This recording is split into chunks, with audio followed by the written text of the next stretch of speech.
हाँ तो का हाल है भाई लोग, ठीक बा? उम्मीद करता नहीं ठीक हो बोले कन। अभी सवेरे के 8 बजे वाला बा। सूरज निकल रही बा। हल्का हल्का कुआसा बा, यानी हल्का हल्का मतलब कुआसा बा है। अभी तक आदमी मुँह मात में नहीं के धोले। काल घर पे काम ना भइल, मिस्त्री दूसरा जगह लिंटर में गए लो तो हमने छुट्टी रहे तो सुताई खूब भइल बा। सुताई के चक्कर में एकदम दवाल लोग तो यहाँ तुम तक जौन तो जोड़ लो, यहाँ से वहाँ तक हैने भी जोड़ लो, हैने भी जोड़ लो। तो अभी तक ही मतलब पानी भी नहीं खे पटाल। मतलब कि वो लोग मतलब चल गए तो हमने को मतलब आलसी हो गई, चलो हटाओ नहीं के लिए मिस्त्री, तब घर में का हो का जाई। तो हमने सुतनी सन, दिन भर घूमनी सन, क्रिकेट वगैरह खेलनी सन। पानी भी ना पटल तो चलता नहीं पानी पटावे पूरे दवाल जितना जोड़ने वाले यहाँ से वहाँ तक चलते नहीं, पानी पटावे फटाफट। वो लोग आवे से पहले पानी पटा के पूरा काम मतलब खत्म हो जाएगा, ताकि वो लोग आवे तो कंटिन्यू मतलब लगातार काम पे लग जाए। बहुत संग तो राज पता नहीं ठंडा नहीं लगा, हमने तो हल्का ठंडा ठंडा लगा था, लेकिन फिर भी जब पानी पर निकले लगी मोटर में से ना तो ठंडा गर्म पानी आने लगी, तो पानी पकड़ने मोटर तो अच्छा लगी। अरे भाई ये सब दीवार है यार। सूरज भी निकल आइल बा, हल्का हल्का सूरज भी निकल आइल बा। ठंडा हल्का हल्का महसूस होता है, लेकिन पानी पटाऊँ तो ठंडा महसूस ना हुई।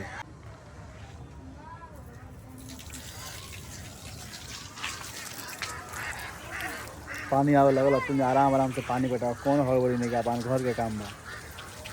ये बात बा, पानी पटेले से गर्म पानी आता पूरा दवाल पर पानी पटा देनी। एक बात तो यह मिस्त्री लो मतलब काम खत्म कैलक, तो काम खत्म कर बाद कहलक कि भाड़वा खोल दियो, भाड़वा खोल दियो। लेकिन वो लोग काम पर ना आयल, काल दूसरा जगह लिंटर के चल गई।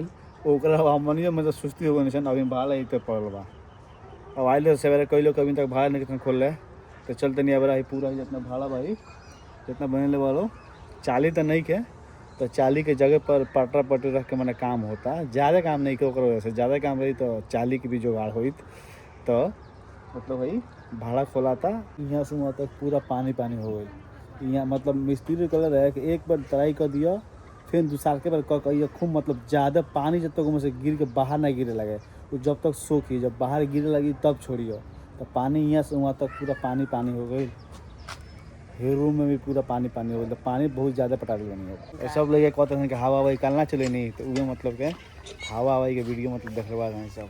मिस्त्री लोग बतैलक है 40 तगारी बालू 40 तगारी छड़ी चढ़ा के हमारे घर है, ठीक बा। अगर ऊपर 2 मंजिल पर चढ़ावे के बा, माई कहत या कि ना तहनिया चढ़ाव सन। अब ये वाला बात तो सुतल बा हम हाँ, तो 2 जगह ओकरो के जगह एक आदमी उठे सुना, तो एक आदमी कान बोला कि उठाई, एक आदमी चढ़ाई। तो काम होके चढ़ा लो, चढ़ा दिए 80 तगारी होता है। अब कितना चाहिए 80 तगारी? तो हमने के फाड़ जैसा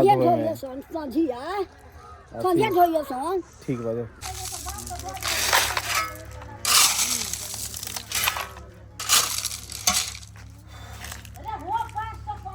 ठंडी में अभी मतलब ठंडी में सब कुछ स्वेटर जैकेट पहन के घूमता है। कुछ लोग आगे बैठ के तब घूरता।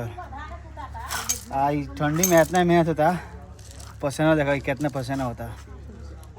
यही है कम से कम 30-35 तगारी 30-35 किलो से कम नहीं खे। और बाद देखो ढोला से कितना पसीना भर देह में।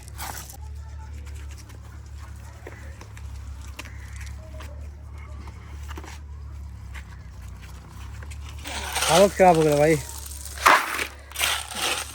30 तगारी हो गई, 30 तगारी हो गई, पूरा खाली हो गई, पूरा खाली हो गई। 30 तगारी हो गई, बाकी 20 तगारी हो रही, 50 तगारी हो जाए उसके बाद रेस्ट, उसके बाद ना हो। पूरा पसीना पसीना आ गया।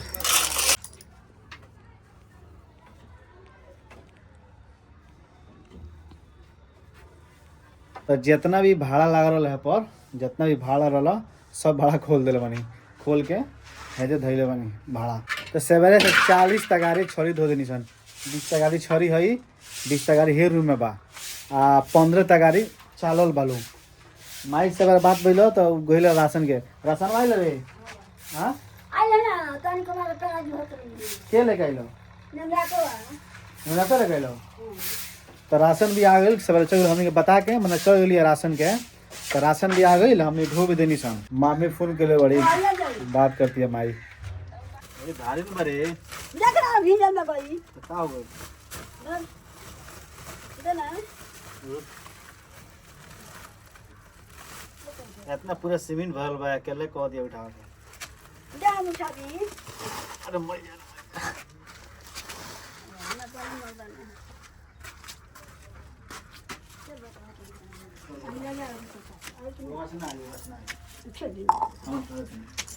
आग लगा नहीं लगा ये बता ना क्यों किने वाला नहीं है, सब सब अपना अपना काम में पड़ल।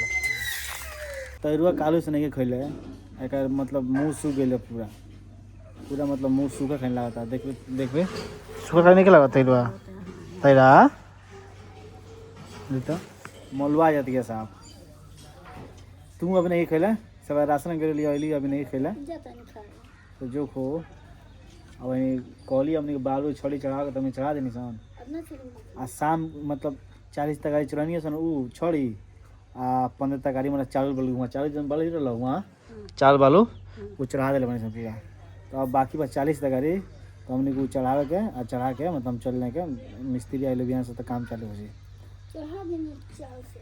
चौड़ी कची नोचे तरी काची हो दे दो अरे का मन कितना भइल भाई लोग तो सूखल खाने लागत या कालू से कुछ खैले नहीं खे ये तो एबार ठंडी का दिन बता ना आ राशन ले आते के लिए तो खैली हो अभी काम खले बने तो जो खो ये अब जान हुई। हां तो अब जोर का जान होई हमनी छड़ बालू सब सीमेंट और कोया खाना कालू तो गनी तो खले गनी जोर का जान हो गई जाते थे वो ने रास्ते में रोज तो ये हाई होता तब ने हमरा देह में कुछ नहीं। तो सवेरे पानी पटैनी आ भाड़ा खोल देनी आ भाई छड़ और छड़ी और धोई लो मिस्त्री आयल नहीं खे तो अब चल आदमी फ्री होकर घूमे फिरे। तो ये रहा आज के एक छोटा सा ब्लॉग, मिलते निकल नए ब्लॉग में नए वीडियो के साथ। ओके भाई।